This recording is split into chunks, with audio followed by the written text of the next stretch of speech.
Echoes of the Heart. In a small coastal town called Windmere, where the waves kissed the shore with a lover's sigh and the sunsets bathed the sky in soft amber hues, lived a young woman named Alara. She was a violinist, often seen sitting by the old lighthouse, playing melodies that drifted across the sea. Her music was the soul of the town, haunting yet beautiful, as if each note carried a longing buried deep in her heart. Alara had grown up in Windmere, raised by her grandmother after her parents died in a storm at sea. Music had been her solace, and she poured every feeling she had into her violin. People said she played as if her heart were always half broken, but no one knew why. One rainy evening, a stranger arrived in town. His name was Adrian, a writer from the city who had come seeking quiet and inspiration. He rented a small cottage near the cliffs and, drawn by the sound of Alara's violin, he often wandered toward the lighthouse to listen. At first, he never spoke.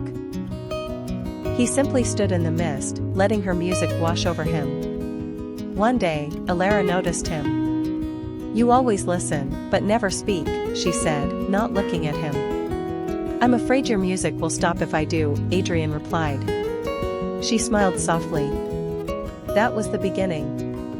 They started meeting often, sometimes in silence, sometimes with stories. Adrian told her of the books he never finished, of dreams he let go. Alara shared her grief, her music, and slowly, her guarded heart. Over time, laughter returned to her lips, and Adrian found himself writing again.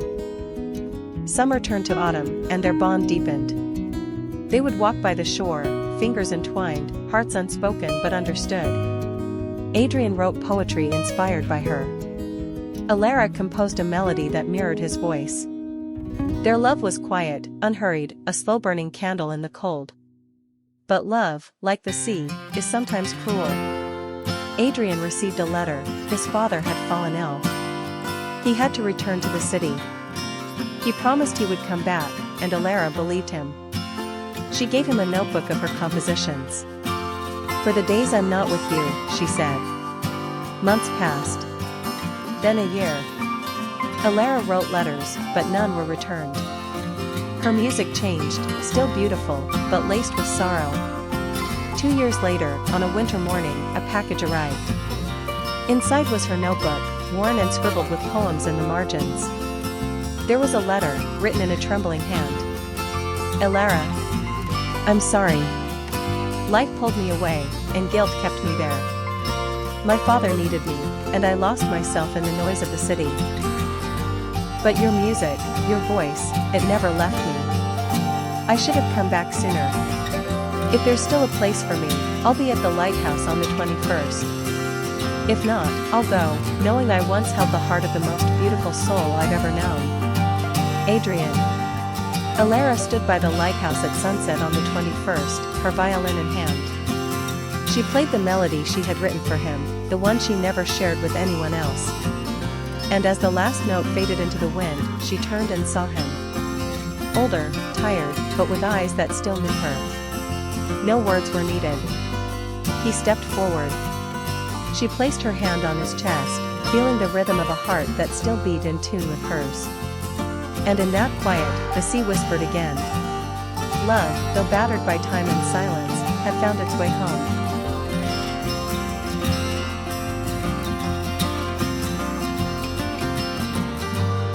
The Echoes of Autumn. In a quiet village nestled between golden hills and endless fields of lavender, lived a young woman named Alara.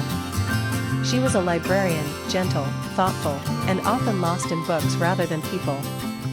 Her life was calm and steady, like the river that ran through the town. Every day, she walked to the old stone library, unlocking its wooden doors with a soft creak, and spent hours organizing stories written by others, never realizing one was slowly unfolding for herself. Across the village, in a rustic cottage with ivy climbing its walls, lived a man named Aidan. He was a traveler once, a photographer who had wandered across continents, but had returned to his childhood village after his mother passed away, leaving behind the world and its noise for a quieter life. With his camera stored in a drawer and memories of distant places tucked in his heart, he began to rebuild his life, frame by frame, in stillness. Their first meeting was subtle, almost forgettable. Alara had gone to the market to buy apples, and Aidan was helping an old man whose cart had overturned. She noticed his kindness before his face. He noticed her silence before her eyes. A few days later, he walked into the library. His eyes wandered over books until they met hers. He asked for poetry. She led him to a quiet shelf near the window. He borrowed Rilke, then Neruda, then Dickinson. And so began a pattern. He would come every few days, always borrowing poetry, always returning it with a comment that made her smile. As autumn deepened, so did their conversations. They spoke of books, then music, then memories. Aidan showed her photographs, sunrises over Morocco, rain in Tokyo, shadows in Iceland. Alara listened as if he were reading her a novel. And when she spoke about her love for forgotten stories and quiet places, Aidan listened like he was hearing poetry for the first time. One evening, the first snow touched the village. Alara stayed late at the library, and as she stepped out, the wind caught her scarf. Aidan, who had been waiting with 2 cups of hot tea, caught it midair and laughed. That moment, simple, unscripted, was the beginning of something they both didn't dare name yet. Over time, they began spending weekends exploring nearby hills, reading to each other under the old oak tree, and cooking clumsy meals that always ended with laughter. The village began to whisper about the librarian and the photographer, their story becoming part of the town's own poetry. But love, as it always does, was tested. Aidan received an offer from a photography magazine, an assignment that would take him away for a year. He told Alara with a heavy heart, unsure if he should stay or go. Alara, holding back her tears, smiled and said, "You must go. Your stories belong to the world. And I'll be here, writing ours." They wrote letters. Long, handwritten letters filled with details of every moment apart. He sent her photographs with little poems scribbled on the back. She sent him old book pages with notes in the margins. Time passed slowly, like the turning of an old clock, but it never stopped. When Aidan returned, it was spring again.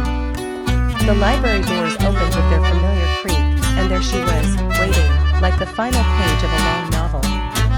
He walked to her, held out a new photo. It was of her, taken secretly the day they first met at the market, her eyes on the apples, unaware of the story about to begin. "I never stopped writing us," he whispered. And Alara, with tears in her eyes, replied, "Neither did I." The village bells rang as they walked hand in hand down the old cobbled path, the lavender blooming once again around them, as if nature itself was applauding a love that had waited, endured,